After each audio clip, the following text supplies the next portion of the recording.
It can play a vital role in halting the spread of AIDS. But is the city doing enough to make sure people know about and have access to the HIV morning after pill? Received a lot of anecdotes and just in the past month of people who have had problems going back years getting PEP.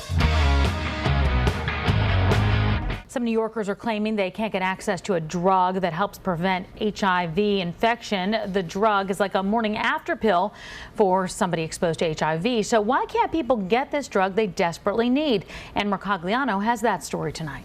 Personally, I take around 9 pills a day.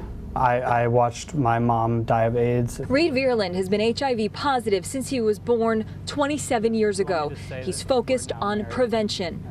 Protecting my partner from getting HIV is very important. I take medication every day and have been for a long time. Brandon Quickie is a spokesperson, also in ACT UP, an organization that advocates for HIV/AIDS prevention. He is disgusted by what he claimed is a lack of access to the treatment known as PEP, a regimen that can be taken in the hours after possible HIV exposure. We've received a lot of anecdotes and just in the past month of people who have had problems going back years getting PEP. There are very strict guidelines, recommendations for the New York State Health Department and the Centers for Disease Control and Prevention. Every hospital has a protocol. If someone comes in and they need prophylaxis for HIV exposure, they're going to get it. Dr. Steve Salvatore said the problem here may not be access. The problem is, if they walk into a hospital and they say, do you have PEP? Who are you talking to? Are you talking to a doctor? Are you talking to a nurse? There are people that work in a hospital that aren't medical personnel. In fact, if you call an emergency room, the odds are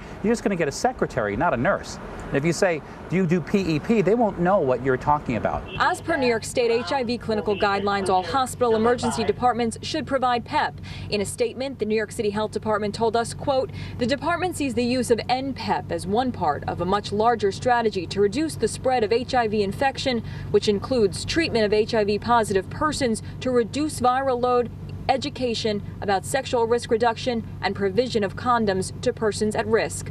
Still, Vierland and Quickie said the hurdles are out there. Vierland claimed he saw it firsthand. The accessibility is not there. And Mercogliano, PIX 11 News. Well, experts say for the drug to actually be effective, it must be taken within 72 hours of exposure. Coming up next.